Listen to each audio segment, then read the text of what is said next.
এই হাদিসটির প্রেমে পড়ে গেছি, তো আপনারাও শুনে যান। আপনি যখন নিজের ঘরে নীরবে কান্না করবেন, আল্লাহ তখন ফেরেশতাদের উদ্দেশ্য করে বলেন, কোন জিনিস আমার এই বান্দার চোখে পানি আনলো? ফেরেশতাগণ বলেন, আপনার বান্দা সুখে নেই, আপনার বান্দা অনেকদিন হাসেনি। এই বলে ফেরেশতাগণ কান্না করতে থাকেন এবং আল্লাহকে বলেন, হে আমার রব, আপনি তো জানেন আপনার এই বান্দার হৃদয়ে কি রয়েছে, অতএব আপনি তার জন্য সবকিছু সহজ করে দিন।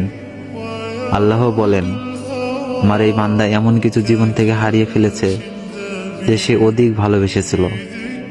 অতএব আল্লাহ বলেন, আমি শপথ করছি, আমার বান্দা যা তার জীবন থেকে হারিয়েছে তার চেয়ে উত্তম জিনিস আমি তাকে এনে দিব, যা দেখে দুনিয়া ও আখিরাতে সবাই বিস্মিত হবে।